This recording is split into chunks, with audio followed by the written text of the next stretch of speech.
Shalom. Athamas Kudadan va Rabbimiz İsa Masih'da sizlerge టించువా ఇనోయత్ బౌల్స్. నేను భాషల్లో మాట్లాడలేదు. అయితే మేము గత 25 సంవత్సరాలుగా, అంటే గత కాదు 2 సంవత్సరాల క్రితం వచ్చాము. మధ్యాసియా అంటే సెంట్రల్ ఏషియా అన్న ప్రాంతంలో, రష్యాకు దగ్గర, అక్కడున్న ముస్లిం దేశాల్లో మరి పరిచర్య చేయడానికి ప్రభు కృపనిచ్చారు. అక్కడ పరిచర్య చేసే సందర్భంలో వారి భాష నేర్చుకున్నాం. అది ఉజ్బెక్ భాష. ఇందాక నేను చెప్పిన మాటలు కూడా ఉజ్బెక్ భాషలోని మాటలు. మరి దాని భావం ఏంటంటే, తండ్రి అయిన దేవుని నుండి, మన ప్రభు అయిన యేసుక్రీస్తు నుండి మీకు కృప సమాధానము కలుగునుగాక. ఆమేన్. ఆమేన్. చాలా శ్రేష్టమైన మాటలు, దేవుని మాటలు. అంటే ఏ భాషలో మాట్లాడినా మరి అందులో ఉన్న శ్రేష్టత్వం, అందులో ఉన్న మరి నిజంగా ఆ దేవుని శక్తి అన్నది మనను ఆస్వాదిస్తుంది.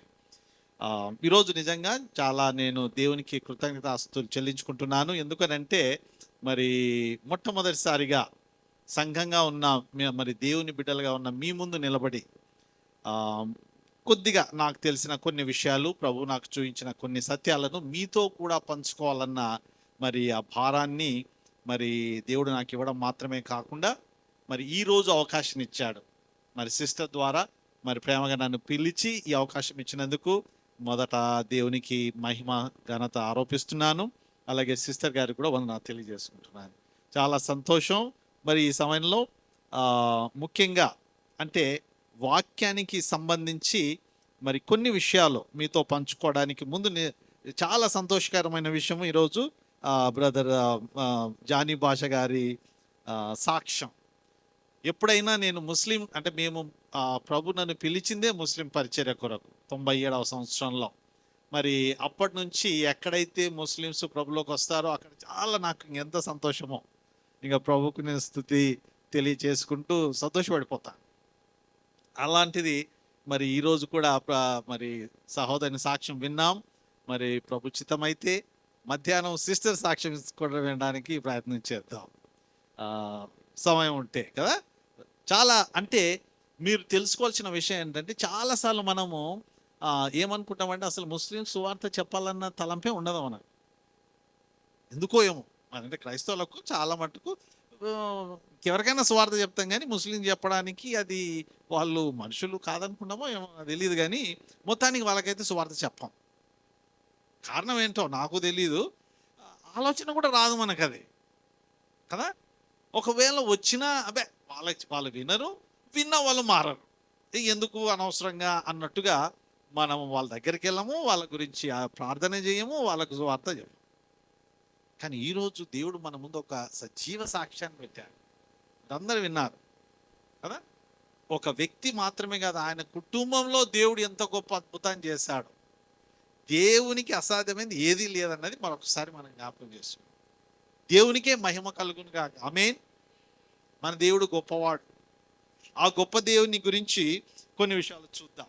అంటే మీ దగ్గర బైబిల్స్ ఉన్నాయి కదా, దాంట్లో యెహోషువ గ్రంథంలోకి వెళ్ళండి. యెహోషువ గ్రంథంలో 14వ అధ్యాయం చూద్దాం. యెహోషువ గ్రంథంలో 14వ అధ్యాయం. అక్కడ కొన్ని మాటలు చూద్దాం.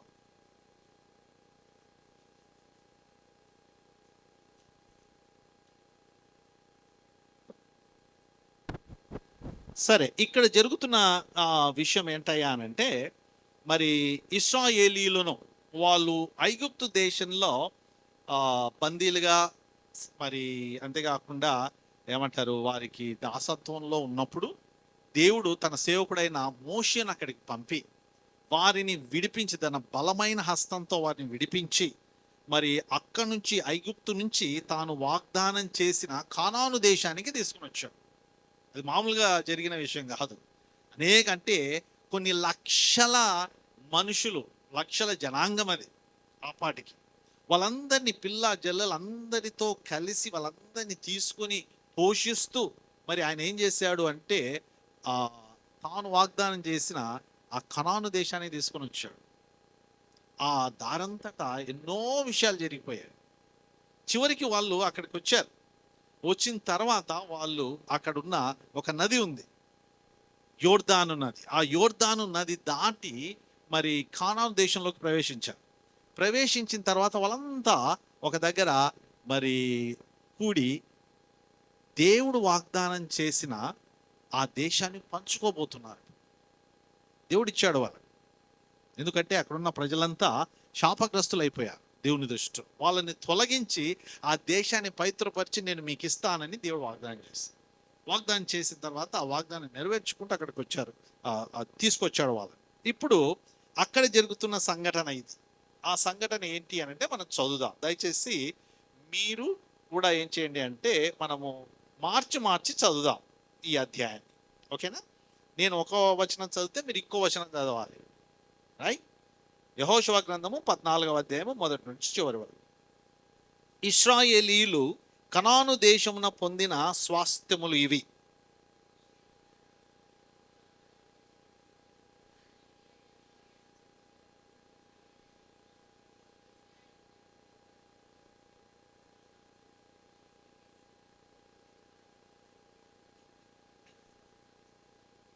మోషే 2 గోత్రములకును అర్ధ గోత్రములకును యోర్దాను అవతలి స్వాస్థ్యములను ఇచ్చి ఉండెను.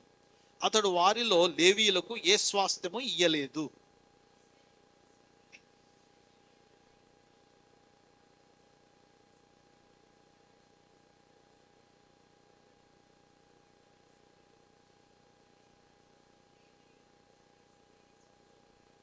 యెహోవా మోషేకు ఆజ్ఞాపించినట్లు ఇశ్రాయేలీయులు చేసి దేశమును పంచుకొనిరి.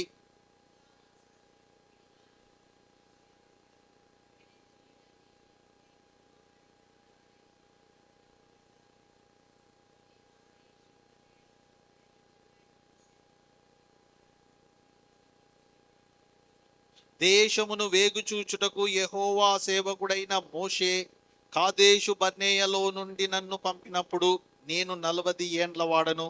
ఎవరికి నీ భయపడక నేను చూచినది చూచినట్టే అతనికి వర్తమానము తెచ్చితిని.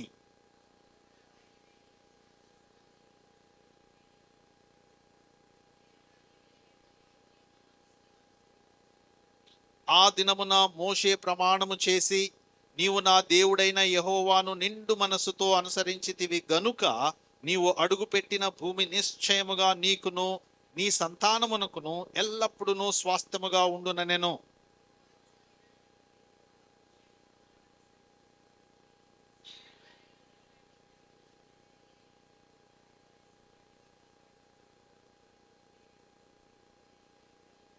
మోషే నన్ను పంపిన నాడు నాకెంత బలమో నేటి వరకు నాకంత బలము. యుద్ధము చేయుటకు గాని వచ్చుచూపోవుచుండుటకు గాని నాకెప్పటి ఎట్లు బలమున్నది.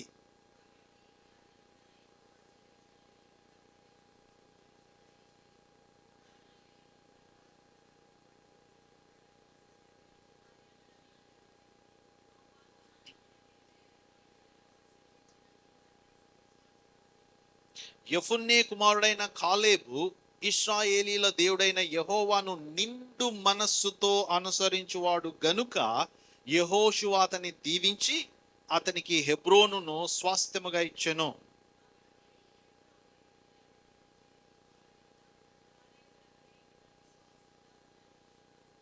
పూర్వము హెబ్రోను పేరు కిర్యాతర్బా. అనాకీయులలో గొప్పవాడు అప్పుడు దేశము లేకుండా అనాకీయులలో గొప్పవాడు అప్పుడు దేశము యుద్ధము లేకుండా నెమ్మదిగా ఉండెను. ప్రార్థన చేసుకుందాం. కృపగల రాజా, ప్రేమగల తండ్రి, ఈ ఉదయకాలమందు మరొకసారి అయా మీ వైపు చూస్తూ మిమ్మల్ని ఘనపరుస్తూ మీ సన్నిధానానికి వస్తుంటున్నాం. నాయనా, నీవు జీవంగల దేవుడు, నీవు మా మధ్య ఉన్నందుకై వందనాలు. ఈరోజు మీ సన్నిధికి మీ ఆవరణలోకి ప్రవేశించి మిమ్మల్ని స్తుతించి మహింపరిచి ఘనపరచటానికి, ఆత్మతో సత్యంతో ఆరాధించటానికి అయా మా అందరికీ మీరు అనుగ్రహించిన గొప్ప కృపను బట్టి మీకు వందనాలు, స్తోత్రాలు. ఇదిగో ప్రభువా, ఈ సమయంలో నాతో మాతో మీరు మాట్లాడండి. మీ మాటలు జీవంగల మాటలు, మీ మాటలో శక్తి ఉంది ప్రభువా. మీ మాటలను మాకు దయచేయండి. మాలో ప్రతి ఒక్కరిని మీరు సంధించి మాకు కావాల్సిన ఆత్మీయ ఆహారాన్ని మాకు దయచేసి బలపరిచి ఆస్వాదించి ఇక్కడి నుంచి పంపమని మీరే మరి ఆది అంతంగా ఉంటూ మా మధ్య మహిమ ఘనత పొందుమని మా ప్రభును రక్షకుడైన యేసు నామములో ప్రార్థించి వేడుకుంటున్నాం తండ్రి. ఆమేన్. జరిగిన విషయం ఇంతకుముందు చెప్పాను. సరే, దేవుడు వాళ్ళని తీసుకొచ్చిన తర్వాత ఇక్కడ ఏం జరుగుతూ ఉంది అని అంటే, మరి దేశాన్ని, అక్కడున్న కనాను దేశాన్ని పంచుకోబోతున్నారు ఈ గోత్రాలన్నీ కూడా, ఇశ్రాయేలీయుల గోత్రాలన్నీ కూడా. ఆ సందర్భంలో జరిగిన సంఘటన మనం చదివాం. బాగుంది. ఇందులో 3 ప్రధానమైన విషయాలను మీకు జ్ఞాపకం చేయాలని నేను ఆశపడుతున్నాను. ఈ లేఖనాల్లో 3 ప్రధానమైన విషయాలు ఉన్నాయి. మొట్టమొదటిది ఏంటంటే, ప్రాముఖ్యమైన ఒక సన్నివేశం జరుగుతూ ఉంది ఇక్కడ. ప్రాముఖ్యమైన సన్నివేశం, ఇంపార్టెంట్ ఈవెంట్ ఇది. ఇక్కడ జరుగుతున్న ఈ సన్నివేశం ఏంటయ్యా అనంటే, ఇదివరకే నేను మీకు జ్ఞాపకం చేసినట్లుగా దేవుడు తాను మరి అబ్రహామును ఆయన సంతానాన్ని ఏర్పరచుకున్నాడు, పిలిచాడు, ఒక సంకల్పాన్ని కలిగి ఉన్నాడు వాళ్ళ జీవితంలో. కనుకనే దేవుడు ఏమన్నాడంటే అబ్రహాముని, నేను నిన్ను ఆశీర్వదిస్తాను, నీ ద్వారా లోకంలో ఉన్న కుటుంబాల వంశములన్నిటిని కూడా ఆశీర్వదిస్తాను. అది దేవుని ఉద్దేశం, అది దేవుని సంకల్పం. దేవుడు ఒక వ్యక్తిని పిలిచి, లేకపోతే ఒక వ్యక్తిని దీవిస్తున్నాడు అంటే నిన్ను నన్ను దీవించాడంటే ఆయనకున్న ఒక ప్రధానమైన ఉద్దేశం ఏంటంటే, కేవలం నిన్ను నన్ను మాత్రమే దీవించి ఆగిపోవాలని మాత్రం కాదండి. బాగా జ్ఞాపకం పెట్టుకో. ఆయన ఉద్దేశం ఏంటంటే, నిన్ను నన్ను దీవించి మన ద్వారా అనేకులను దీవించాలనేది దేవుని ఉద్దేశం. అది అలాంటి దేవుడు మన దేవుడు. ఆ దేవుడు అబ్రహాంని ఏర్పరచుకున్నాడు, ఆయన సంతానాన్ని ఏర్పరచుకున్నాడు. ఆ తర్వాత వారికి వాగ్దానం చేశాడు, ఇదిగో ఇక్కడి నుంచి మిమ్మల్ని విడిపించి దూరంగా ఉన్న కనాను దేశాన్ని, పాలు తేనెలు ప్రవహించు కనాను దేశాన్ని, మామూలు దేశం కాదది, దేవుడిచ్చే దీవెనలు మామూలు దీవెనలు కాదండి. ఆ గొప్ప మరి పాలు తేనెలు ప్రవహించు ఆ కనాను దేశానికి మిమ్మల్ని తీసుకొని వెళ్తాను, ఆ దేశాన్ని మీకు ఇస్తాను అని దేవుడు ఏం చేశాడు అని అంటే వాగ్దానం చేశాడు. అది ఇక్కడ జరుగుతూ ఉంది. ఇక్కడ జరుగుతున్న ఈ సన్నివేశంలో మనకు ఒక చక్కటి విషయం మనం అర్థం చేసుకోవాలి. అదేంటంటే, ఎలాంటి దేవుని ఇశ్రాయేలీయులు ఆరాధించారు, ఎలాంటి దేవుని ఇశ్రాయేలీయులు పూజించారు, ఎలాంటి దేవుణ్ణి ఇశ్రాయేలీయులు మరి సేవించారు, అనుసరించారు, ఘనపరిచారు. ఆయన ఎవరు, ఆయనను గురించి మరి ఒక 2-3 మాటలు మనకి చూసుకుందాం. దయచేసి ద్వితీయోపదేశ కాండము 7వ అధ్యాయము 9వ వచనం ఎవరైనా చదవండి. ద్వితీయోపదేశ కాండము 7వ అధ్యాయము 9వ వచనం.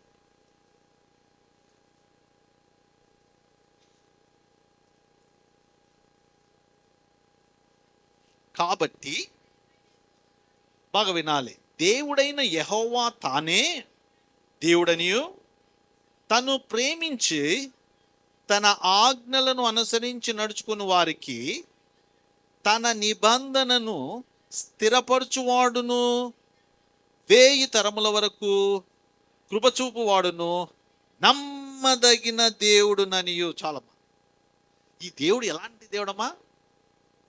నమ్మదగిన దేవుడు. నిబంధనను చేసి, వాగ్దానము చేసి దాన్ని నెరవేర్చే నమ్మదగిన దేవుడు మన దేవుడు. ఆమేన్. అలాంటి దేవుని గురించి బైబిల్ మనకు బోధిస్తూ ఉంది. ఈ ఉదయకాలం నేను మీకు జ్ఞాపకం చేస్తున్న దేవుడు ఏ దేవుడు అయ్యానంటే నమ్మదగిన దేవుడు. ఆయనను ఆయనను ఆనుకునే మనం ఆనుకోగలిగిన దేవుడు ఆయన. మనకున్న సమస్యల్లో, మనకున్న బాధల్లో, మనకున్న ప్రతి విధమైన మరి ఏమంటారు ఛాలెంజ్లో కూడా ఆయన వైపు చూసి ఆయన పైన ఆధారపడదగిన దేవుడు ఆయన. ఆయన వాగ్దానాలు చేసి నెరవేర్చే దేవుడు. అందుకే ఇక్కడ ఏం జరుగుతుంది అని అంటే, వాగ్దానం చేశాడు ఆయన, నీకు ఆ పాలు తేనెలు ప్రవహించే దేశాన్ని ఇస్తాను అని దేవుడు వాగ్దానం చేసి అక్కడితో ఆగిపోలేదు. చూద్దాం ఏం చేశాడో చూద్దాం. దయచేసి చూడండి. అంటే వాగ్దానం ఏం చేశాడో మొదట చూద్దాం. అదే విషయాన్ని ఆది కాండము 15వ అధ్యాయము 18 నుంచి చూద్దాం. అక్కడ కొన్ని వచనాలు. ఆది కాండంలో 15వ అధ్యాయంలో, ఆ దినమందే యెహోవా ఐగుప్తు నది మొదలుకొని గొప్ప నది అయిన యూఫ్రటీసు నది వరకు ఈ దేశమును అనగా కెనీజీయులను, కనీజీయులను, ఆ, ఆ, ఉమ్, ఆ, ఉమ్, నిబంధన చేసెను. ఆ దేవుడు మన దేవుడు. నిబంధన చేసిన దేవుడు ఏం చేశాడంటే, ఇగో ఈ రకమైన జనాంగం నివసిస్తున్నారే, ఆ ప్రాంతమంతా మీకు ఇస్తాను, అదంతా నీకు ఇస్తానని వాగ్దానం చేశాడు. వాగ్దానం చేయడం బాగానే ఉంది, కానీ మరి దాన్ని నెరవేర్చడా చూడండి. యెహోషువ 21వ అధ్యాయము 45వ వచనం. యెహోషువ గ్రంథము 21వ అధ్యాయము 45వ వచనం.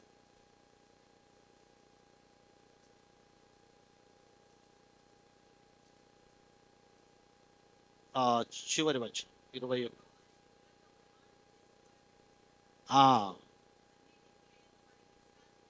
అన్ని దిక్కులందు వారికి విశ్రాంతి కలగజేసెను. ఆ వారిలో పోయాను. ఏదియు తప్పి ఉండలేదు, అంతయు నెరవేర్చును. అలాంటి దేవుడు మన దేవుడు, నమ్మదగిన దేవుడు. ఆయన మాట ఇచ్చి నెరవేర్చే దేవుడు. ఆయన ఇచ్చిన మాట మనం జ్ఞాపకం చేసుకున్నాం. మన జీవితంలో ఎన్నో ఎన్నో వాగ్దానాలు చేశాడు ఆయన. ఆ వాగ్దానాల్లో మరి దాన్ని పట్టుకొని ఆయన నమ్మదగిన దేవుడు అని జ్ఞాపకం చేసుకుంటూ ఈ లోకంలో మనము స్వస్థ బుద్ధి కలిగి ఆయనకి ఇష్టమైన జీవితాన్ని జీవించడానికి దేవుడు నిన్ను నన్ను పిలుస్తున్నాడు. ఆయన అంటున్నాడు, నేను నమ్మదగిన దేవుని, నేను వాగ్దానం చేసే దేవుని, ఆ వాగ్దానం నెరవేర్చే దేవుని, అందుకు ఆధారాలు కూడా ఉన్నాయి అంటూ మన ముందు పెడుతున్నాడు. కనుకనే ఈరోజు దేవుని బిడ్డలారా, ఆయన నమ్ముకోండి, ఆయన హత్తుకోండి, ఆయనను వెంబడించండి, ఆయన కొరకు ఈ లోకంలో జీవించండి. అలాంటి దేవుడు మన దేవుడు. ఇంకొక మాట చూద్దాం అదే విషయంలో. మరి 1 రాజులు 8:56లో మన దేవుడు ఎలాంటి దేవుడు, ఏం చేశాడన్న విషయం ఇంకొకసారి మనకు లేఖనాల్లో జ్ఞాపకం చేసుకుందాం. 1 రాజులు 8:56. ఎట్లనగా, తాను చేసిన వాగ్దానం అంతటిని బట్టి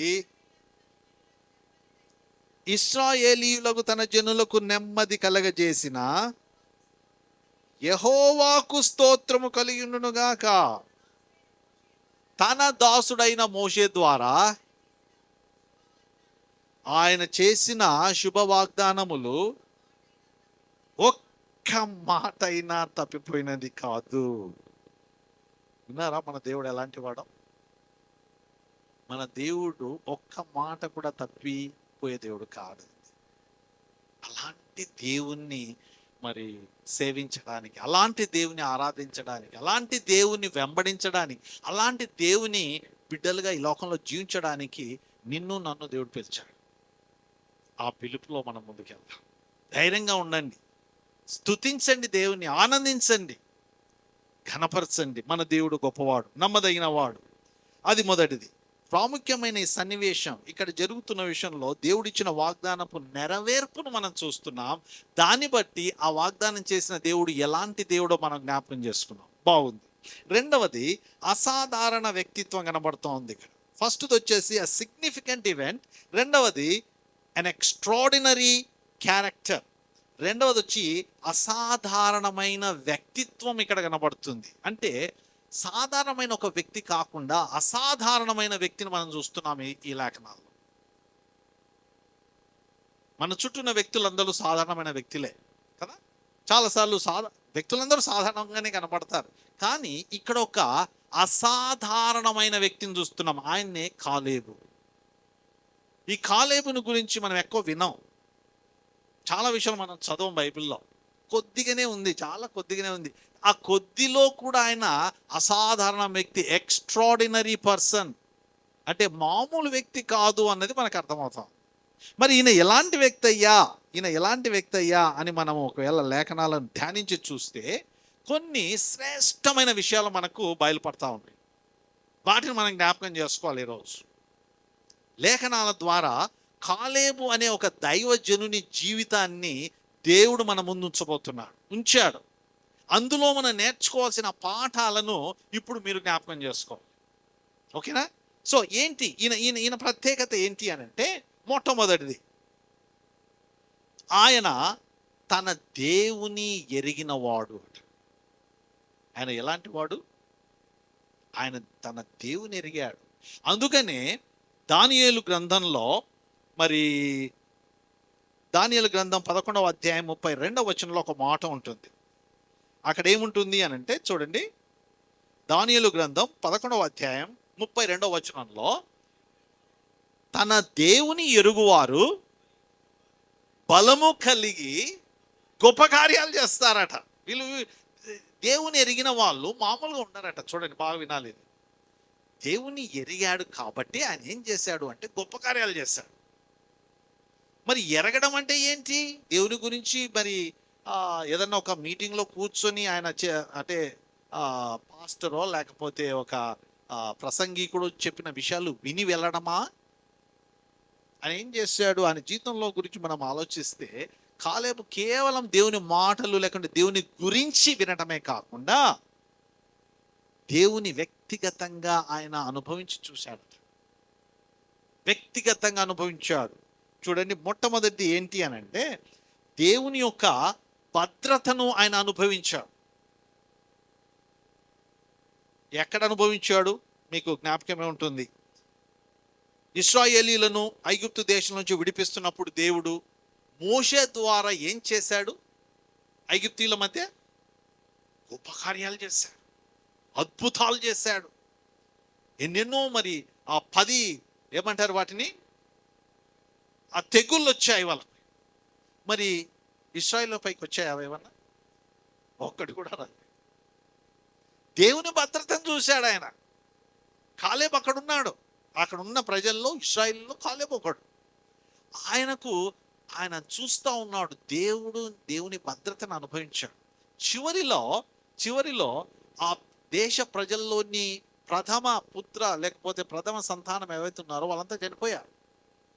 కానీ వీళ్ళ కుటుంబంలో ఒక్కరు కూడా చనిపోలేదు.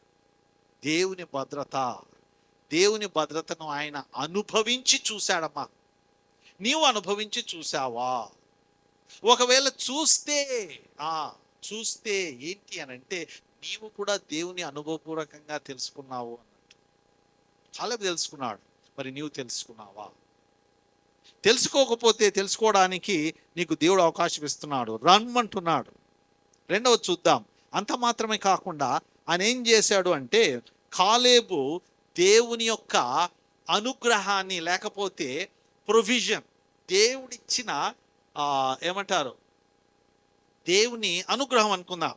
పదం తెలుగులో కొద్దిగా కష్టమైన గమనించండి. ఏంటి? 40 సంవత్సరాలు, 45 సంవత్సరాలు నిజానికి. ఈ 45 సంవత్సరాలు అక్కడి నుంచి ప్రారంభమయ్యి వాళ్ళు ప్రయాణం చేస్తూ ఉంటే ప్రతిరోజు కూడా వాళ్ళు జాబ్ చేసి శాలరీ తీసుకొని పని చేసి లేకపోతే విత్తనాలు వేసి పంట కోసి అట్లా వండుకొని అలా తిన్నారన్నా అమ్మా? వాళ్ళు కష్టపడి తిన్నారా? బాగా శ్రమపడి ఏం చేశారు? ఏ పని చేయలేదు వాళ్ళు. ఎవరు పోషించారు?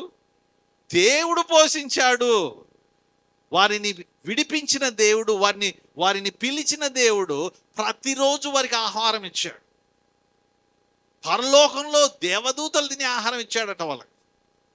మామూలు ఆహారం కాదు, దేవదూతలు తినే ఆహారం అంట అది. మరి దేవదూతలకు ఆహారం అవసరం అంటే కాదు. దేవదూతలకు అవసరమై తినే ఆహారం కాదు, దేవదూతల సంతోషం కొరకు తినే ఆహారం అనుకుంటాను నేను కదా. అవకాశం ఉంది మనకు. సరే, అంతేకాదు, దాహమైనప్పుడు ఏం చేశాడట? నీళ్ళు కూడా ఇచ్చాడు, సమృద్ధిగా నీళ్ళు ఇచ్చాడు. ఎక్కడెక్కడి నుంచో వాళ్ళు తవ్వి లేకపోతే బావులు తవ్వుకొని నీళ్ళ కొరకు ఇబ్బంది పడాల్సిన అవసరం లేకుండా ఆయన ఏం చేశాడు? రాయిని బ్రద్దలు కొట్టి నీళ్లు దయచేశాడు, తృప్తిపరిచాడు. ఇవన్నీ ఎవరు చూస్తున్నారు అంటే ఆ ప్రజలందరూ చూస్తున్నారు. వారితో పాటు ఇంకెవరు చూస్తున్నారు? కాలేబు కూడా చూస్తున్నాడు. కాలేబు తన దేవుని అనుభవపూర్వకంగా చూస్తూ ఎరిగినవాడు. దేవుని భద్రతను చూశాడు, అనుభవించాడు. దేవుడు తన ప్రజలందరికీ తనకు కూడా మరి ఏ రకంగా పోషించాడో అది కూడా చూశాడు, అనుభవించాడు. మూడవది, ఆయన దేవుని చూడండి నిర్గమకాండం 13వ అధ్యాయము 21వ వచనం. నిర్గమకాండము 13వ అధ్యాయము 21వ వచనంలో మనము అక్కడ వారు పగలు రాత్రి ప్రయాణం చేయనట్లుగా వినాలి. యెహోవా త్రోవల్లో వారిని నడిపించుటకై పగటి వేళ మేఘస్తంభములోను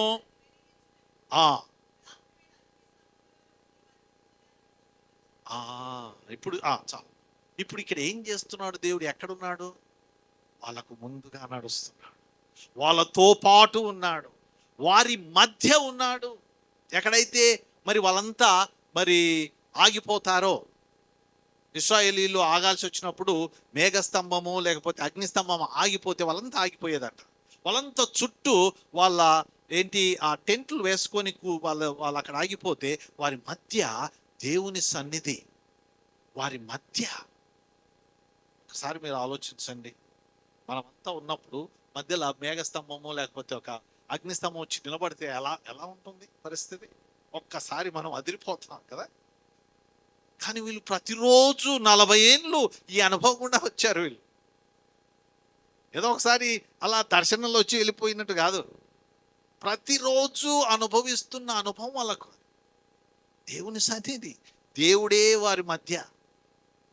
ఎంత గొప్ప అనుభవం! ఈ అనుభవాన్ని ఆయన అనుభవించాడండి, చూశాడు. కాలేబు దేవుని అనుభవపూర్వకంగా తెలుసుకున్నాడు.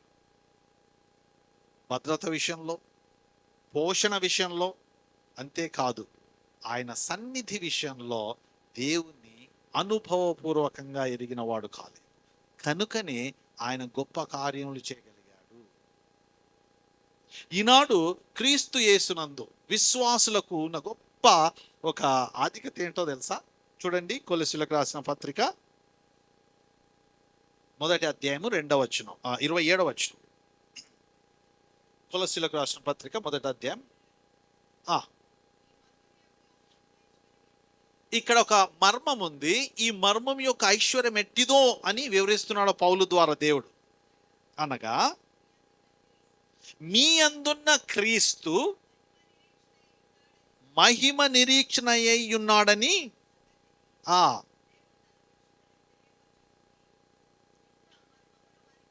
చాలు. ఏ మర్మము ఏ మర్మము? క్రీస్తును గురించిన మర్మము.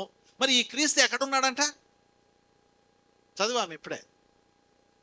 మీలోనున్న క్రీస్తు, మీ అందున్న క్రీస్తు. ఇప్పుడు క్రీస్తు మీ మధ్య ఉన్నాడు అన్నది కాదు ఇక్కడ. ఇంతకుముందు అయితే పాత నిబంధనలో దేవుడు ఎక్కడున్నాడంట? వారి మధ్య ఉన్నాడు, వారి ముందు ఉన్నాడు, ఇంకొన్నిసార్లు వారి వెనక కూడా వెళ్ళాడు. వారి వెనక, ముందు, మధ్యలో ఉన్నాడు. కానీ పాత నిబంధనలో ఎక్కడ కూడా వారిలో లేనట్టుగా మనకు కనబడుతుంది. కానీ క్రొత్త నిబంధనలో దేవుడు ఎంత గొప్ప కార్యం చేశాడంటే, ఇది భౌతికంగా కనబడే పక్కకు పెట్టేసి ఇప్పుడు ఆయన ఏం చేస్తున్నాడంటే, నేను మీకు పక్కల ముందు వెనక కాకుండా మీలో ఉన్నాడు. ఎంత గొప్ప దేవుడు! హల్లెలూయా! యేసు క్రీస్తు ద్వారా ఆ సృష్టికర్త నీలో నాలో ఉంటున్నాడు ఈ క్రొత్త నిబంధన కాలంలో. అది మనకు ఇచ్చిన దేవుని గొప్ప ఆధిక్యత. అయితే కాలేబు విషయానికి మనం చూస్తే, సరే దేవుని ఈ రకంగా అనుభవపూర్వకంగా ఎరిగిన కాలేబు ఆయన ఏం చేశాడయ్యానంటే, అంటే మొదటిది హీ న్యూ హిస్ గాడ్, తన దేవుని ఎరిగాడు. బాగుంది. ఏ రకంగా ఎరిగాడో చూసాము. రెండవది ఏంటంటే, దేవుని ఎరగడం మాత్రమే కాకుండా he followed his God fully అట. అంటే తన దేవుణ్ణి మనస్ఫూర్తిగా వెంబడించిన వాడు ఈయన. ఆయనను చూసి నేర్చుకోవాలమ్మా మనం. ఇవి కాలేబు గురించి ఎందుకు దేవుడు మన ముందు తీసుకొని వస్తున్నాడు అంటే, ఆ కాలేబును చూసి నేర్చుకోవాల్సిన విషయాలు ఇవి. దేవుణ్ణి ఎరిగాడు, మనం ఎరుగుతున్నాం, బాగుంది. అంతేకాకుండా దేవుణ్ణి హృదయపూర్వకంగా ఆయనను సంపూర్ణంగా ఏం చేయాలంట? ఆయన వెంబడించాడు. చూడండి, వాక్యం చూడండి దయచేసి. ఎక్కడుందమ్మా?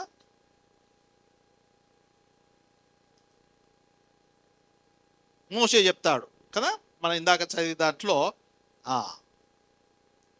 పూర్ణ మనస్సుతో నీవు నా దేవుణ్ణి వెంబడించితివి, నిండు మనసుతో నీవు అనుసరించితివి. కాలేబు అనుసరించాడు దేవుని నిండు మనస్సుతో, అంటే సంపూర్ణంగా, ఇంకా ఏ అరమరిక లేకుండా, ఏ భేదం లేకుండా, ఏ సమస్య లేకుండా. సరే, ఈ వెంబడింపులో ఎలా ఉందంటే ఇది బాగా వినాలి. కొన్ని ఈ వెంబడింపుని గురించి కొంత వివరిస్తాను, వినండి. మొదటిది, ఇప్పుడు ఒక మాట ఉంది, ఏది సంఖ్యాకాండము 13వ అధ్యాయంలో మొదటి 2 వచనాల్లో దేవుడు మరి మోషేతో మాట్లాడుతూ ఈ మాట అంటున్నాడు. నేను ఇశ్రాయేలీయులకు ఇచ్చిన ఏంటమ్మది ఇచ్చుచున్న కనాను దేశమును సంచరించి చూచుటకు నీవు మనుషులను పంపుము, వారి పితరుల గోత్రములలో ఒక్కొక్క దాని నుండి ఓకే. అయితే ఈ రకంగా దేవుడు ఏం చెప్పాడు, మోషేకి ఏం చేయాలని చెప్పాడు. 12 గోత్రాల్లో ఒక్కొక్కరిని తీసుకొని ప్రధానులను, వారిని ఏం చేయాలి అని అంటే కనాను దేశాన్ని వేగు చూడటానికి పంపమంటూ అక్కడ కొన్ని విషయాలు చెప్పాడు. ఇది బాగా వినాలి, జాగ్రత్తగా వినాలి. దేవుడు చెప్పిన మాటలను ఒక్కరు కాదు, అక్కడ ఉన్న వాళ్ళందరూ విన్నారు. 12 మంది మరీ విశేషంగా విన్నారు. 12 మంది ప్రధానులు, వీళ్ళు మామూలు వ్యక్తులు కాదు, వాళ్ళ గోత్రానికి లీడర్స్ వీళ్ళు. అలాంటి వ్యక్తుల్లో అందరినీ పిలిస్తే దేవుడు చెప్పిన మాటలను వల్లించినప్పుడు వాళ్ళంతా విన్నారు. కానీ ఇక్కడే భేదం ఉంది. ఇద్దరు వ్యక్తులు, ఎవరు? కాలేబు, యెహోషువ. వాళ్ళేమో సరిగ్గా విన్నారంట, ఈ 10 మంది ఏమో సరిగ్గా వినలేదట. అదేంటి, ఎలా? సరే, వీళ్ళు ఏం చేశారు? మీ జ్ఞాపకమే ఉంటుంది, మీ జ్ఞాపకం ఉంది ఏంటి? వీళ్ళు 12 మంది వేగు చుట్టానికి వెళ్ళారు. ఒక 40 దినాలు అక్కడంతా వేగు చూసి అక్కడ వాళ్ళందరినీ చూసి వెనక్కి వచ్చారట. వచ్చినప్పుడు మళ్ళీ పెద్ద పెద్ద పళ్ళు, ఇంకేవేవో అక్కడ దొరికే మంచి పదార్థాలు కూడా తీసుకొని వచ్చారు, బాగుంది. కానీ వచ్చిన తర్వాత ఏం చేశారమ్మా? 10 మంది ఏం చెప్పారు? అక్కడికి వద్దు, మనం అక్కడికి వెళ్ళకూడదు, ఇది భయంకరమైన స్థలం, అక్కడ ఏది పెద్ద పెద్ద దేహాలు కలిగిన వ్యక్తులు ఉన్నారు, అనాకీయులు ఉన్నారు అక్కడ. అనాకీయులు అంటే రాక్షసులు ఉన్నారు అక్కడ. వద్దొద్దు, మన వల్ల కాదు, వాళ్ళ ముందు మిడతల్లా ఉన్నాం మనం. వాళ్ళేమో పెద్ద దేహాలు వాళ్ళవి, మనమేమో మిడతల్లా ఉన్నాము, మన వల్ల కాదు ఇది అన్నారట. అక్కడున్న దేశం కూడా అది భయంకరమైన దేశం, మనుషులను మింగేస్తుందని చెప్పారంట. ఈ మాటలు బైబిల్లో ఉన్నాయి. ఎవరు చెప్పారు ఈ మాటలు? 10 మంది. ఈ 10 మంది కూడా దేవుడు చెప్పిన మాటలు విన్నారు. ఈ ఇద్దరు కూడా విన్నారు. మరి ఇద్దరేమన్నారు అని అంటే, అక్కడ ఇద్దరిలో ముఖ్యంగా కాలేబు నిలబడి వాళ్ళకి చెప్తాడు, భయపడకండి, దేవుడు మనతో ఉన్నాడు, దేవుడు మనకు వాగ్దానం చేశాడు, ఆయన మనతో ఉన్నాడు గనుక వారన్నిటిని మనం జయిస్తాము, భయపడకండి, ధైర్యంగా ఉండండి, తప్పకుండా ఆ దేశాన్ని మనము స్వాధీనపరుచుకుంటాము, స్వతంత్రించుకుంటాము అని ధైర్యం చెప్పాడట. ఆ సందర్భంలో దేవుడు కాలేబును యెహోషువను ఆశీర్వదించి ఒక వాగ్దానం కూడా చేశాడు. మీరు నన్ను హృదయపూర్వకంగా అనుసరించితిరి కనుక, నిండు మనసుతో నన్ను అనుసరించితిరి కనుక, మీ కాలు ఎక్కడైతే పడుతుందో ఆ ప్రాంతం అంతా మీకు ఇస్తానో, మీకు మీ సంతానానికి ఇస్తానని వాగ్దానం చేశాను. మరి వీళ్ళు ఇక్కడ జరిగిన సమస్య ఏంటో తెలిసిన, 10 మంది సరిగ్గా వినలేదు, దేవుని వాక్యాన్ని సరిగ్గా వినలేదు. మరొకసారి విందామా ఆ మాట ఏమన్నాడు దేవుడు మోషేతో? ఇట్లనగా ఏమన్నాడు దేవుడు? సంఖ్యాకాండము 13వ అధ్యాయంలో మొదటి వచనం, జస్ట్ బాగా వినాలి. ఇప్పుడు మరొక్కసారి విందాం. మోషేతో సెలవిస్తున్నాడు దేవుడు, ఏమని? మళ్ళీ చదవడమ్మా. ఏమని? నేను ఇశ్రాయేలీలకు ఇస్తానో ఇయ్యనో అన్నాడా? ఇచ్చుచున్నా అంటే ఇంక ఏమన్నట్లమ్మా? దేవుడు ఎవరు చెప్తున్నారు ఈ మాట? దేవుడు చెప్తున్నాడు. మరి దేవుడు చెప్తున్నాడు అంటే ఇస్తాడో ఇయ్యడో అనే. ఇచ్చుచున్నా అంటే ఏంటి? ఇచ్చాను అని ఇంకో రకంగా చెప్పాలంటే, దేవుడు ఇచ్చుతున్నాను, ఇస్తాను అని అంటే దాని అర్థము ఇచ్చాడు అని, అంటే అంత నమ్మకం అన్నట్టు మనకు. మరి ఈ ఈ ఈ నమ్మకం సరిగ్గా వినడము ఎవరు చేశారంటే ఇద్దరే చేశారు. నేను ఇస్తున్నాను అని అంటే ఇంక దేవుడు ఇస్తున్నానంటే ఎవడన్నా అడ్డం వస్తాడు? ఎవరైనా వచ్చి ఆపేస్తారు దాన్ని? ఎవరైనా వచ్చేసి అబ్బాయి నీ వల్ల కాదు అని దేవునికి చెప్పగలరా? ఎవరి వల్ల కాదు. తెలుసు ఇద్దరికి. ఎందుకు అని అంటే తమ దేవుని ఎరిగిన వాళ్ళు, తమ దేవుని శక్తిని ఎరిగిన వాళ్ళు, తమ దేవుని నమ్మకత్వాన్ని ఎరిగిన వాళ్ళు, తన దేవుని అద్భుత మరి కార్యాలు చూసి అనుభవించిన వాళ్ళు ఇద్దరు వ్యక్తులే. అందరూ చేశారు కానీ ఇద్దరికీ అది జ్ఞాపకం అయింది. అది ఇద్దరే జ్ఞాపకం ఉంచుకున్నారు. మిగతా వాళ్ళు కూడా చూశారు ఇవన్నీ, మిగతా వాళ్ళు కూడా అనుభవించారు అవన్నీ, కానీ మర్చిపోయారండి. మర్చిపోయారు. మనలో ఎంతమంది అలా ఉండొచ్చు? ఒకసారి పరిశీలించి చూసుకుందాం. నా జీవితంలో ఎన్ని అద్భుతాలు చేయలేదు దేవుడు? రక్షించినది మొదలుకొని ఎన్ని అద్భుతాలు చేయలేదు, ఎన్ని మంచి కార్యాలు చేయలేదు, ఎన్నిసార్లు మనను కాపాడలేదు. ఒక మాట, రక్షించినది మొదలుకొని ఇప్పటివరకు మనం ఇంతవరకు సజీవులకు ఉన్నాము అని అంటే అది ఆయన కృప. ఎన్ని యాక్సిడెంట్లు తప్పించుకున్నావో నీకు తెలుసా? నీకు తెలీదు. ఎన్ని ప్రమాదాల్లోంచి నిన్ను కాపాడాడో నీకు తెలుసా? నీకు తెలీదు. ఆ లెక్కంతా నువ్వు పైకి వెళ్ళినాక మనకు తెలుస్తున్నాను. ఎన్నిసార్లు మరి ఆయన మన ఎడల కృప చూపించాడు, అద్భుతాలు చేశాడు ప్రతి వ్యక్తి జీవితంలో. నేను కూడా చెప్పుకుంటున్నాను, నేను వెళ్ళాను కదా దాదాపు 25 సంవత్సరాలు అక్కడ ఉన్నప్పుడు మేము ఊహించని అద్భుతాలు చేశాడు దేవుడు అక్కడ. ఊహించని అద్భుతాలు. ఆయన భద్రతను మేము చూసాము. భద్రత, దేవుడు పిలిచిన వాడు నమ్మదగిన వాడని అనుభవపూర్వకంగా ఎరిగి చెప్తున్నాను. మీలో కూడా అలాంటివి చాలా ఉండొచ్చు. నా జీవితంలో ఒక్కటి ఏంటి అని అంటే, మా పాప, నాకు ముగ్గురు పిల్లలు, అందులో రెండవది బిడ్డ, అమ్మాయి ఇప్పుడు 22 సంవత్సరాలు. సరే, చిన్నగా ఉన్నప్పుడు మేము కజకిస్తాన్ అనే దేశంలో మరి మిషనరీస్గా అక్కడ పనిచేస్తున్నప్పుడు మేము 4వ అంతస్తులో ఉండి, మేము అంటే కిరాయికి అక్కడే దొరికింది, అక్కడ ఉండేవాళ్ళము. పాప 7 సంవత్సరాలు ఉన్నాడు. బాబేమో పాప 6, బాబు 7 సంవత్సరాలు. వాళ్ళతో నేను ఆడుకుంటూ ఉన్నప్పుడు ఇది అంటే ఈ 4వ అంతస్తులో మన బిల్డింగ్స్ ఉంటాయి కదా, ఫ్లాట్స్లలో, అక్కడ ఉండి మేము బెడ్ పై ఆడుకుంటా ఉంటే, చిన్నపిల్లలతో నవ్వుకుంటూ మేము ఆడుకుంటా ఉంటే కొద్దిసేపటికి ఏమైందంటే శబ్దం ఆగిపోయింది. నన్ను కప్పేశారు పిల్లలిద్దరు. దుప్పటితో కప్పి బాగా కొడుతూ ఉన్నా, అంటే నవ్వుకుంటూ వాళ్ళతో ఫైటింగ్ చేస్తూ ఉన్నా. ఇంకా చేస్తూ ఉంటే కొద్దిసేపటికి ఆగిపోయింది. నాకు అర్థం కాదు. చేసి చూస్తే వాళ్ళకు మా అబ్బాయి నిలబడుకున్నాడు, బాబు. వాడు ఇట్లా ఆగిపోయిండు. చూసి ఆ విండో ఉంటుంది కదా, విండో వైపు చూసి అరుస్తూ ఉన్నాడు, డాడీ చెల్లి పడిపోయింది అని. మా బిడ్డ అక్కడి నుంచి 4వ అంతస్తు కింద పడిపోయింది. 1 కాదు 2 కాదు, 4వ అంతస్తు నుంచి. ఒక్కసారి అది అర్థం కాగానే నేను ఇంకా ఆలోచన కూడా మానేసి కిందికి పరిగెత్తాను. కిందికి, ఆ పెద్ద బిల్డింగ్, అది సోవియట్ యూనియన్లో కట్టిన పాత బిల్డింగ్, పెద్ద ఎత్తుగా ఉంటాయి. కిందికి దిగి పరిగెత్తుకుంటూ వెనక్కి వెళ్ళి ఏం ఆలోచించకుండా వెళ్ళాను. పోయి ఇంకా అక్కడ ఒక ఏమంటారు ఏది అంటే ఇంకా కాళ్ళు చేతులు అన్నీ విరిగిపోయిన ఒక బాడీని చూడాల్సి వస్తుంది అని వెళ్తున్నా. కింద పాప కింద పడి మూలుగుతా ఉంది. దగ్గరికి వెళ్ళి చూస్తే చనిపోలేదు. లేపెత్తుకున్నాను. ఒక్క దెబ్బ కూడా తగలలేదు. హల్లెలూయా. పక్కల్నే ఒక ఏమంటారు కట్టెల్లాంటి ఒక చిన్న పొద ఉంది. దాంట్లో కట్టెలు ఉన్నాయి, ఎండిపోయినాయి కొన్ని. కొద్దిగా అట్లా పడితే చాలు అవన్నీ కడుపులోంచి బయటకు వచ్చేవి. ఇంకా ఆ పడుతున్న 3వ అంతస్తులో ఏసీ యూనిట్ ఉంది. పడితే కరెక్ట్ దాని మీద పడితే తలనో ఏదో పగిలిపోవాల్సిందే. ఇవి ఏమీ జరగలేదు.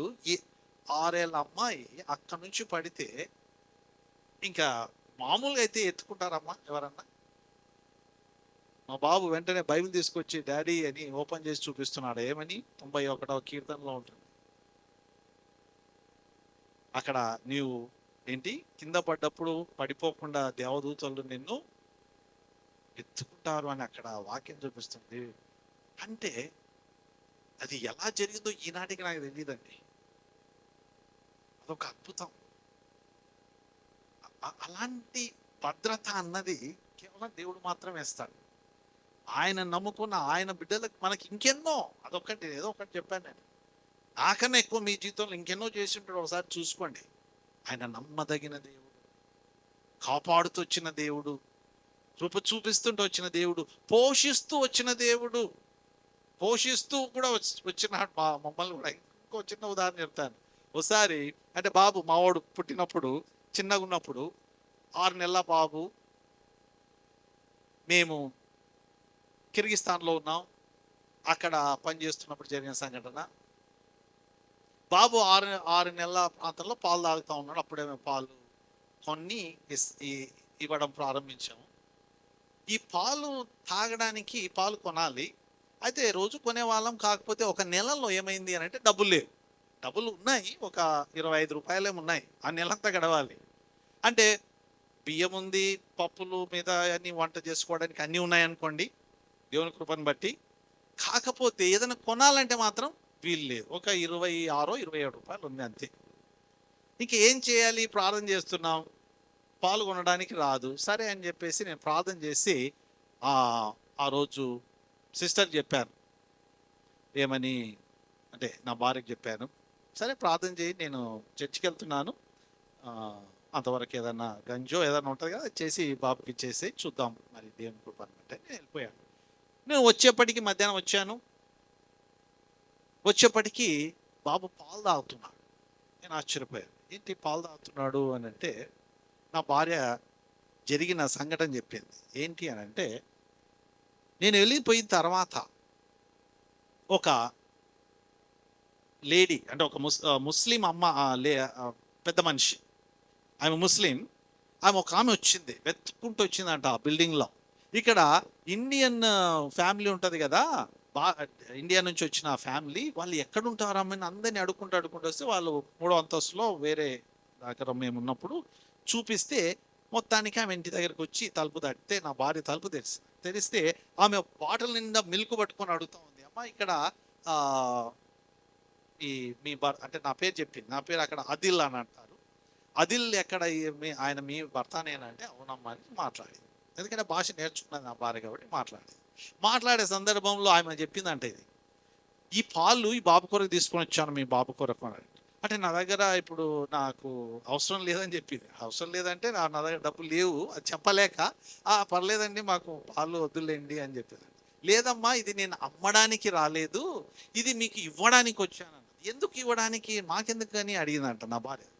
అంటే అప్పుడు చెప్పిందంట, మీ బాబు చిన్నగా ఉన్నప్పుడు అంటే 2-3 నెలలు ఉన్నప్పుడు బయటికి తీసుకొని వచ్చేవాడు మీ భర్త, ఏది బయట గాలికి తీసుకొని వచ్చేవాడు.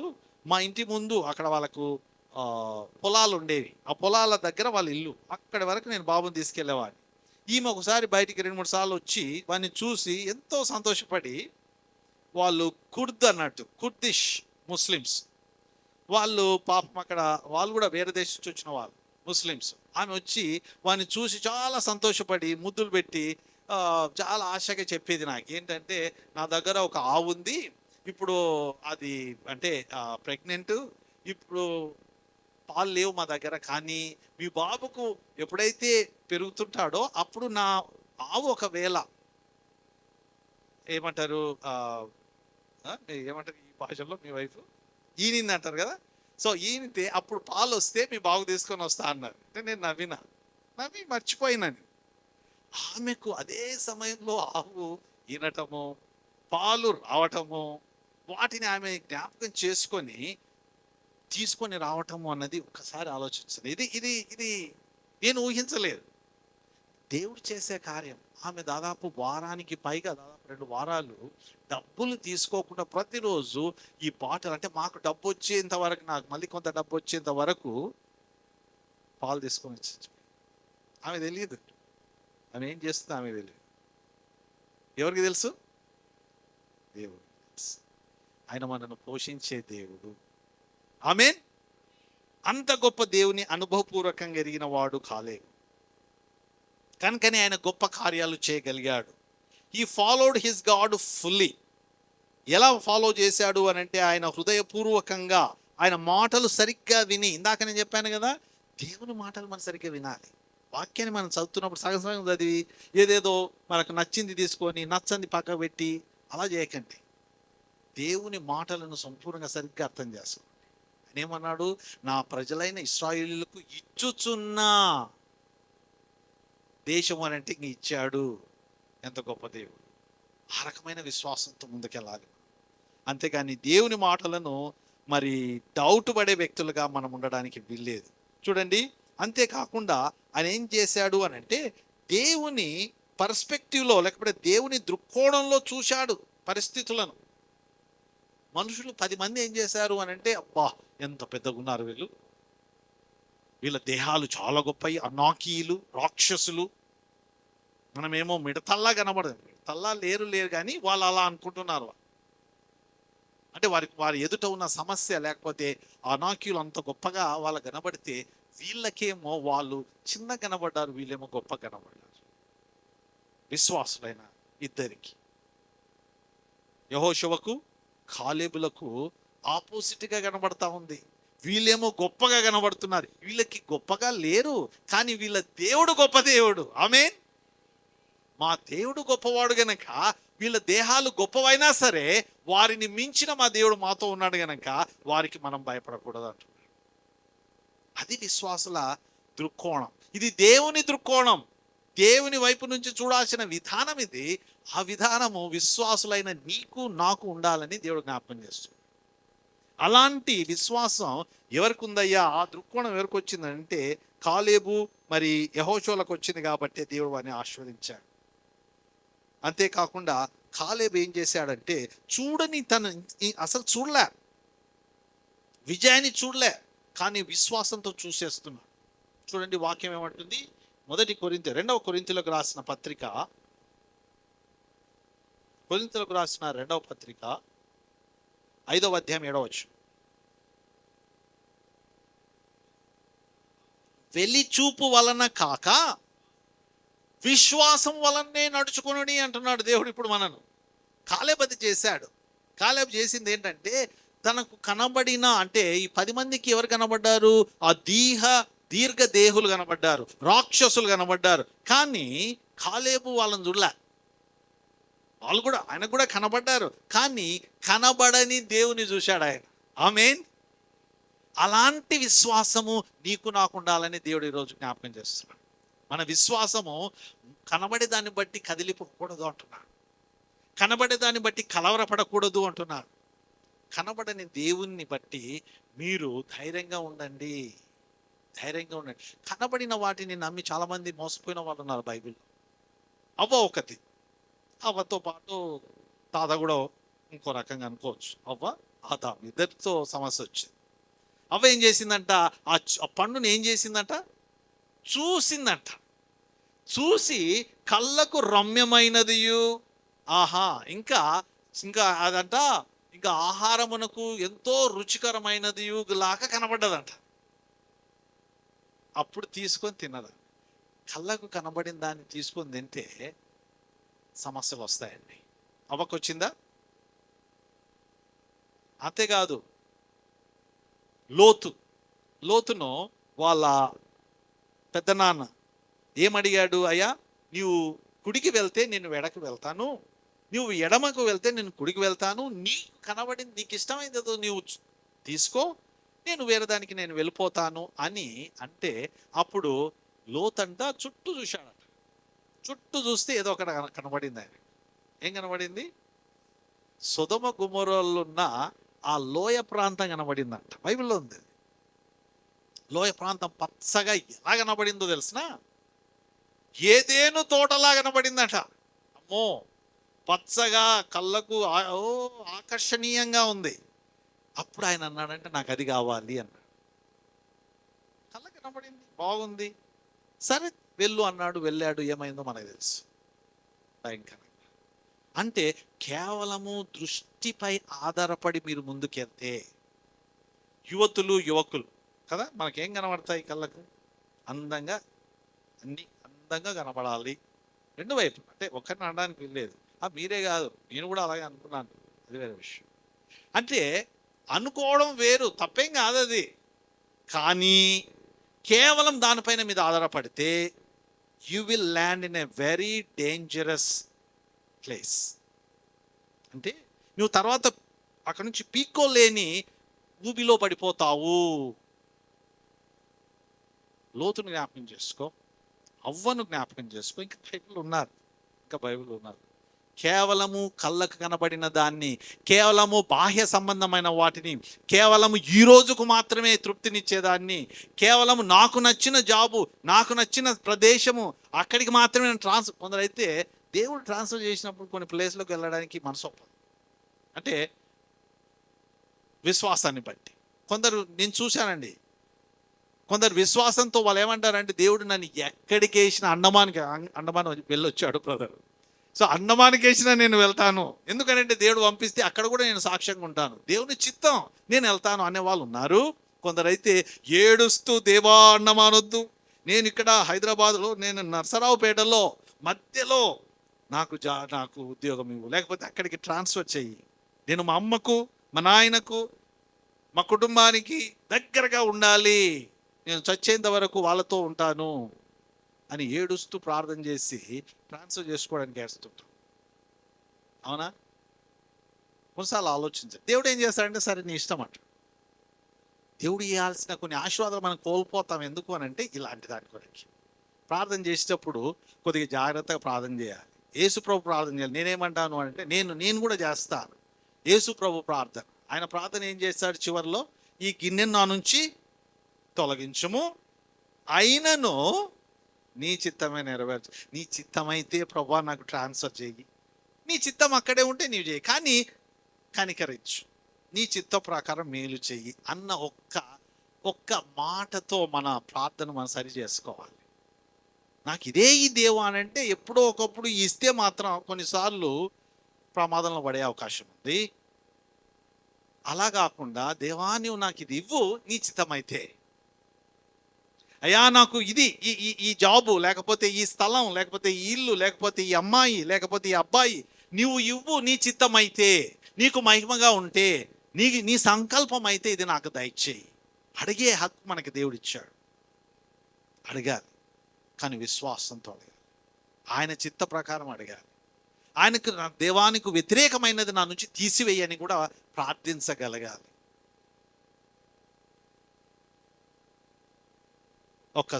మరొకసారి మనం కాలేబుని జ్ఞాపకం చేసుకుందాం. He walked by faith. చూసిన దాన్ని బట్టి కాకుండా, చూడని దాన్ని తన విశ్వాసంతో చూస్తూ ముందుకెళ్ళిన గొప్ప భక్తుడిన. అలాంటి కాలేబును మనము జ్ఞాపకం చేసుకుని ఆయన జీవితంలోంచి నేర్చుకుందాం. ఇక మూడవది, చివరిగా, he trusted his God continuously. ఆయన ఏం చేశాడు అయ్యానంటే, చూడండి 14వ అధ్యాయం 9వ వచనం. ఆయన ఏం చేశాడు? ఆయన చెప్తున్నాడు, ఆ దినమున, ఏ దినం తెలిసినా, మనము ఈ 40 దినాలు వేగు చూసి అక్కడి నుంచి వచ్చిన తర్వాత జరిగిన సంఘటనను జ్ఞాపకం చేస్తూ ఆయన అంటున్నాడు ఈ మాట, ఆ దినమున నీవు నా దేవుడైన యెహోవా కనుక నిశ్చయముగా నీకును నీ సంతానమునకును ఎల్లప్పుడూ స్వాస్థ్యంగా ఇస్తారని దేవుడు వాగ్దానం చేస్తున్నాడు.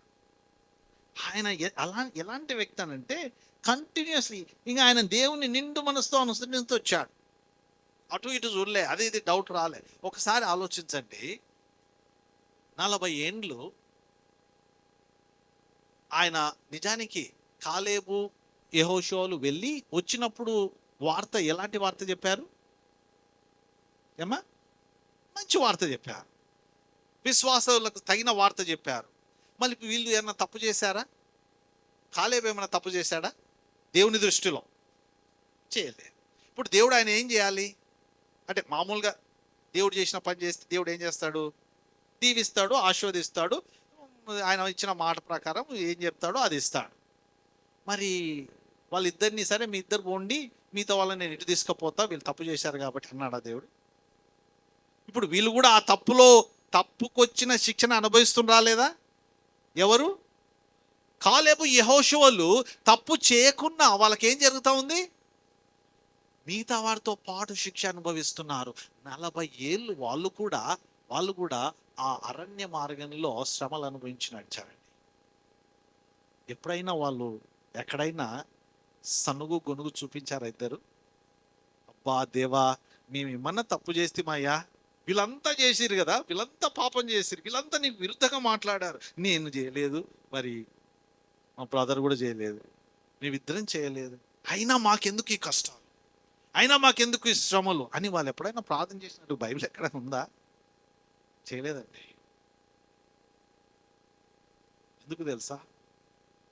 దేవుని శిక్షగా లేకపోతే దీవెనగా దేవుడు ఏదైతే తన ప్రజలకు ఇచ్చాడో అది వాళ్ళు సంతోషంగా స్వీకరించారు. దేవుని ప్రజలతో పాటు మెడ వంచారు దేవుని శిక్షకు. వాళ్ళు తప్పు చేయలేదు, అయినా సరే మెడ వంచారు. ఆ రకమైన స్వభావం, ఆ రకమైన తగ్గింపు స్వభావం నీకు నాకు ఉంటే దేవుడు విశేషంగా ఆశీర్వదిస్తాడు. దేవుని బిడ్డలకు ఉండాల్సిన ఒక మంచి స్వభావం ఏంటి అంటే, నీవు తప్పు చేసినప్పుడే కాదు, నీవు తప్పు చేయకున్నా, నీవు మంచి చేసినా కొన్నిసార్లు కష్టాలు వస్తాయి, ఇబ్బందులు వస్తాయి, శ్రమలు వస్తాయి. అయినా సరే నీవు విశ్వాసముతో సనగక గొనగక దేవుని మార్గంలో ముందుకెళ్ళగలిగిన యెహోషువ కాలేబుల లాంటి జీవితాన్ని కలిగి ఉండాలని దేవుడు ఆమేన్.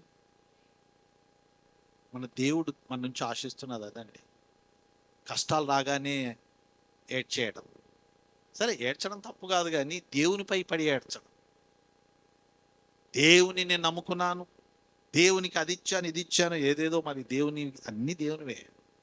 మన హృదయం ఇస్తే కూడా అది కూడా దేవునివే తీసుకొని మళ్ళీ దేవునికి ఇస్తాం. అయినా సరే నేను దేవునికి ఇచ్చాను, ఆయన నాకు ఇది ఇయ్యలేదు, ఈ కష్టం తెచ్చాడు, ఈ ఇబ్బంది తెచ్చాడు.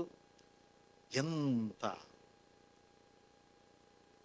వంకర బుద్ధి మనది. ఆలోచించండి. కాలేబు యెహోషువ వాళ్ళ జీవితంలో దేవుని అనుభవించడమే కాకుండా, దేవుని మంచితనాన్ని అనుభవించడం కాకుండా, దేవుని శిక్షను కూడా అనుభవించారు మిగతా వాళ్ళతో.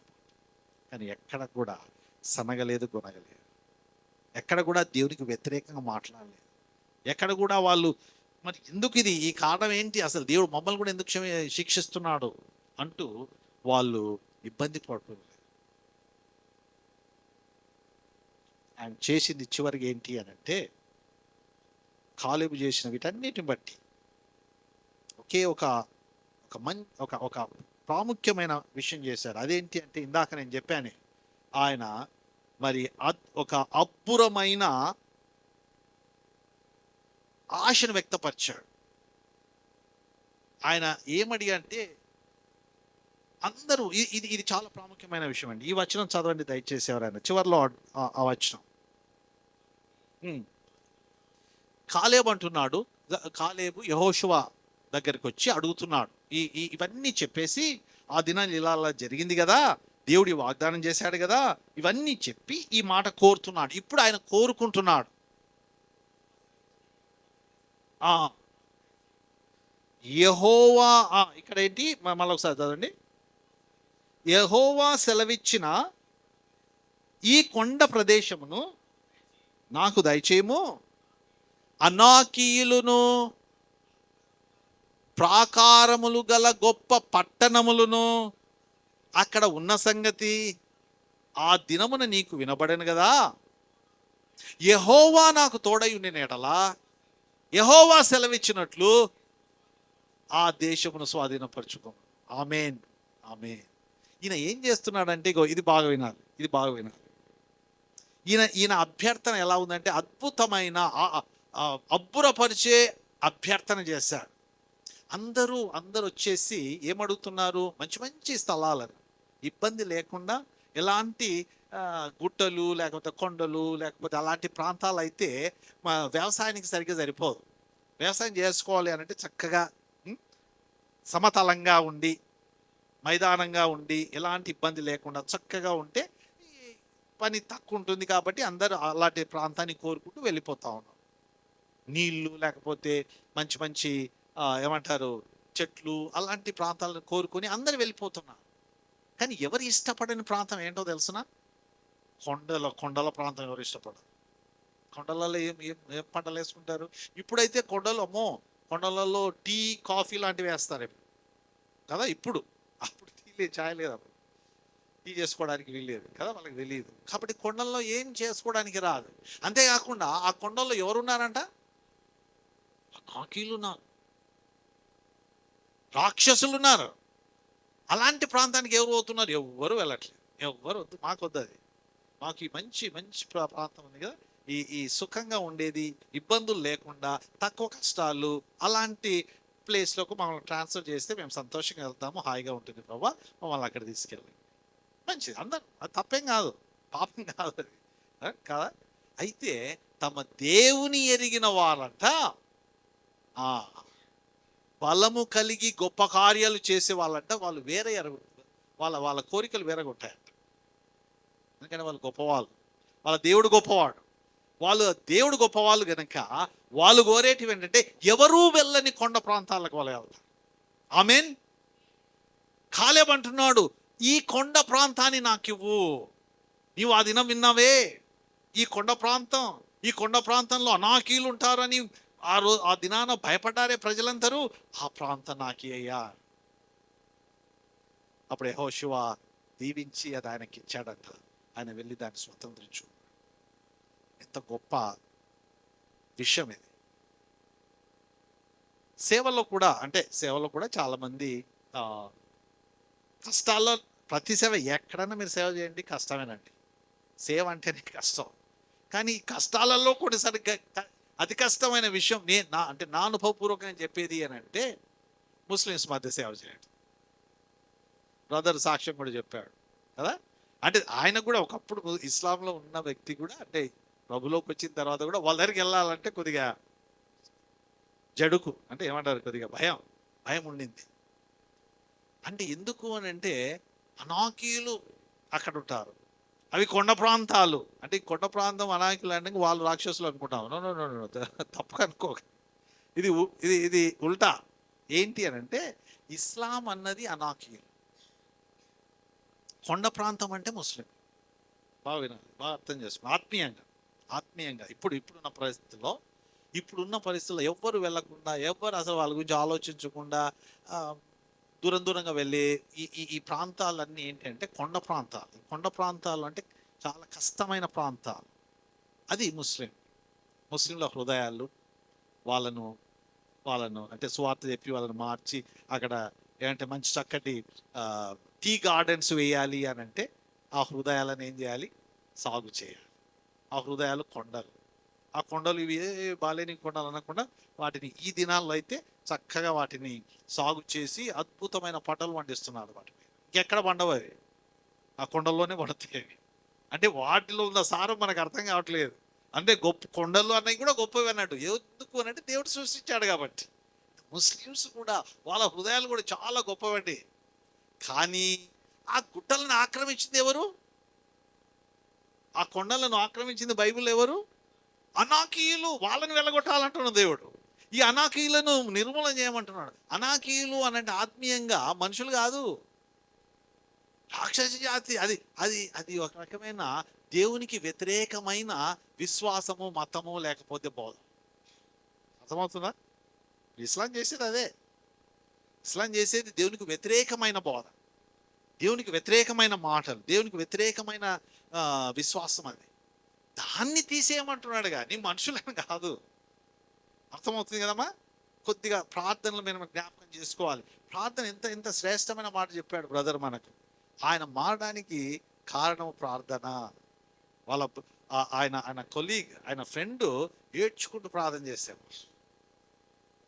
ఆ తర్వాత మళ్ళా వాళ్ళ ఇంట్లో కూడా, ఫ్యామిలీలో కూడా ఆ ప్రార్థన అనేది వచ్చేసింది. ప్రార్థన ద్వారా సంఘం ప్రార్థన చేశారు, దేవుడు అద్భుతాలు చేశాడు. అనాకీయులను వెళ్ళగొట్టి ఆ కొండ ప్రాంతాలను ఆయన తిరిగి చక్కటి సారవంతమైన నేలగా మార్చగలడు. ఆయన అది ఆశిస్తున్నాడు, దేవుడు ఆశిస్తున్నాడు. ఆ విషయం గురించి ఇంకా చక్కగా చాలా విషయాలు మనం ఈరోజు నేర్చుకుందాం. దయచేసి ఈరోజు మరి ఇక్కడే సిస్టర్ మనకు లంచ్ ఇక్కడే ఉంటుంది కదా, భోజనం చేసుకున్న తర్వాత మనం ఇక్కడే కూర్చొని కొన్ని ఏది వాటి గురించి వాళ్ళు ఎవరు, వాళ్ళ గురించి మనం ఎందుకు ఆలోచించాలి, ఏం చేయాలి, వాటి గురించిన కొన్ని వివరాలు, అంటే ఏమంటాము దీన్ని, అవేర్నెస్, వారి గురించి మనం ఎక్కువ ఆలోచించాం. కాబట్టి ఈరోజు ఈ మధ్యాహ్నం సాయంత్రం దయచేసి ఇదొక్కరోజు దేవునికి ఇవ్వండి, వాళ్ళ గురించి మనం తెలుసుకుందాం, వారి కొరకు మనం ప్రార్థన చేద్దాం. ఒకవేళ మీకు ఆశ ఎక్కువయ్యి నిజంగా నేర్చుకోవాలని ఇంకెక్కువ ఉంటే ఇంకా ముందు ముందు ప్రభుచితమైతే 3 రోజులు కూడా దానికి ట్రైనింగ్ ఇస్తాం. అది ఎలా చేయాలో కూడా నేర్పించి మీతో పాటు బయటకు వచ్చి అవన్నీ చూపించి గొప్ప అద్భుతమైన విషయాలు దేవుడు మన ద్వారా వారి మధ్య చేయడానికి మనకు ముందు రావాలి. అది జరుగుతుందని నేను విశ్వసిస్తున్నాను. అందుకొరకే ఈరోజు మనకు దేవుడు తన వాక్యం ద్వారా ఎవరిని జ్ఞాపకం చేస్తున్నాడు అంటే ఒక ప్రత్యేకమైన వ్యక్తిని. కాలేబు మామూలు వ్యక్తి కాదండి, ఒక అసాధారణమైన వ్యక్తిగా కనబడుతున్నాడు మనకు జీవితంలో. ఆయన ఎందుకు అసాధారణంగా వ్యక్తిగా మారాడు అంటే దేవుని ఎరిగాడు ఆయన. నువ్వు నేను కూడా దేవుని ఎరిగాము. యేసుక్రీస్తునందు మనము సజీవుడైన దేవుని ఎరిగాము, అనుభవిస్తున్నాం. కాలేబు అనుభవించాడు, అనేక మేళ్లను అనుభవించాడు. ఆయనను భద్రత చూశాడు, ఆయన పోషణ చూశాడు, ఆయన సన్నిధిని చూశాడు. అంతేకాకుండా హృదయపూర్వకంగా నిండు మనసుతో దేవుని అనుసరించాడు. కష్టాలు వచ్చినా, ఇబ్బందులు వచ్చినా, ఇతరుల చేసిన తప్పులకు తాను కూడా ఆ శిక్షను భరించాల్సి వచ్చిన పరిస్థితుల్లో కూడా ఆయన విశ్వాసముతో జీవించాడు. ఎంత చక్కటి ఒక మాదిరిని మన ముందు ఉంచాడో మనం జ్ఞాపకం చేసుకుంటాం. మన జీవితాల్లో, మన కుటుంబాల్లో, సంఘాల్లో కొన్నిసార్లు మనం చేయని వాటికి కూడా మనం తిట్లు తింటాం, చేయని దానికి కూడా మనం కష్టాలు పడుతుంటాం. ఎవరో చేసిన దానికి మనం కష్టపడుతున్నాం. అలాంటి టైంలో మనకు ఎంత కోపం వస్తుందో. మనం చేస్తే తప్పేమో, సరే నా తప్పు అనుకుంటాం, అది ఈజీ. కానీ పక్కల వేరే వ్యక్తులు చేసిన తప్పుకు మనము ఆ శిక్షణ అనుభవించాల్సి వస్తే మాత్రం అది తట్టుకోలేము, చాలా కోపం వస్తుంది. అలాంటి సమయంలో కూడా ఓపికతో, మంచి మనసుతో, తగ్గింపుతో, నిజ దేవుని ఎరిగిన వ్యక్తులుగా యెహోషువ, కాలేబులు వెలిచూపుతో కాక విశ్వాసముతో వాళ్ళు జీవితంలో తమ విశ్వాస జీవితాన్ని గడిపి దేవునికి మహిమకరంగా జీవించారు.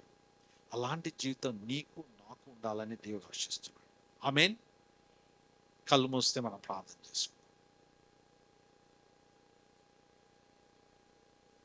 జీసస్, హల్లెలూయా. భూమిని, ఆకాశమును, అందులో ఉన్న సమస్తాన్ని సృష్టించి పోషించి పాలిస్తున్న మా గొప్ప దేవా, ఈ ఉదయకాలమందు ప్రభా మరొకసారి మీ సన్నిధానానికి వస్తుంటున్నాం నాయన. అయా, మీ సన్నిధి మాకు ఇచ్చారు, నేను మా మధ్య ఉన్నారు, మీరు మాతో మాట్లాడుతున్నారు. జీవంగల మీ వాక్యాన్ని మాకు వినిపింపచేశారు. ఈరోజు మేము కాలేబుని గురించి కొన్ని విషయాలు విన్నాం, నేర్చుకుంటున్నాం. అయా, సహాయం చేయండి. మీ వాక్యంలో సెలవిచ్చినట్లు మరి పూర్వము మరి విశ్వాసుల జీవితంలో జరిగిన విషయాలు మీరు రాయించి పెట్టారు. ఎందుకనంటే ఈ దినాల్లో కూడా మేము వాటిని బట్టి నేర్చుకోవడానికి, నడుచుకోవడానికి, మీకు ఇష్టకరమైన జీవితం ఈ లోకంలో జీవించడానికి ఈ విషయాలు మీరు లేఖనాల్లో, వాక్యంలో రాసి పెట్టారని మేము జ్ఞాపకం చేసుకుంటున్నాం. అయా, సహాయం చేయండి. మేము బలహీనులము. అయా, కనికరించండి, మీరే బలపరచండి మమ్మల్ని. మీరు ప్రభా మరి మీరు ఎన్నుకున్న మీ ప్రజల మధ్య మీరు ఉన్నారు. అలాంటి దేవుడు ఈనాడు యేసుక్రీస్తునందు మీరు మాలో వసిస్తున్నందుకై మీకు వందనాలు, స్తోత్రాలు. ఎంత గొప్ప దేవుడు. మా అవసరతలు తీరుస్తూ, మమ్మల్ని పోషిస్తూ, మమ్మల్ని భద్రపరుస్తూ, అయా మమ్మల్ని నడిపిస్తున్న విధానం అంతటిని బట్టి మీకు వందనాలు, స్తోత్రాలు. మా జీవితాల్లో మీరు కలిగి ఉన్న మీ సంకల్పాలన్నిటిని బట్టి మీకే స్తోత్రాలు చెల్లించుకుంటున్నాను. అయా, మీరు నేర్పిస్తున్న ఆ పాఠాలు, మీరు నడిపిస్తున్న మార్గాలు కొన్నిసార్లు మాకు కష్టంగా ఉంటున్నాయి, ఇబ్బందిగా ఉంటున్నాయి, మాకు అర్థం కావట్లేదు ప్రభా. క్షమించు నాయన, బాధపడుతున్నాం, మమ్మల్ని క్షమించు ప్రభా. ఆ దినం వాళ్ళిద్దరూ కూడా బాధపడిండొచ్చు, కష్టపడిండొచ్చు, కానీ వాళ్ళైతే వెలిచూపుతో కాకుండా నాయనా విశ్వాసంతో నిన్ను వెంబడించారు, నిన్ను మనసుతో నిన్ను వెంబడించారు కనుక మీరు వారిని ఆస్వాదించి మాకు ఒక మంచి మాదిరిగా మా ముందు ఉంచినందుకే వారిని బట్టి కూడా మీకు వందనాలు స్తోత్రాలు చెల్లించుకుంటున్నాను. అయా సహాయం చేయండి. ఈ చిన్న మా సంఘంలో అయా మీరు మా మా మా మధ్య మాలో ఉంటూ మమ్మల్ని కూడా కాలేబు యెహోషువల మాదిరి మార్చండి. అలాంటి జీవితాలు ఇవ్వండి, అలాంటి దృక్పథాన్ని ఇవ్వండి.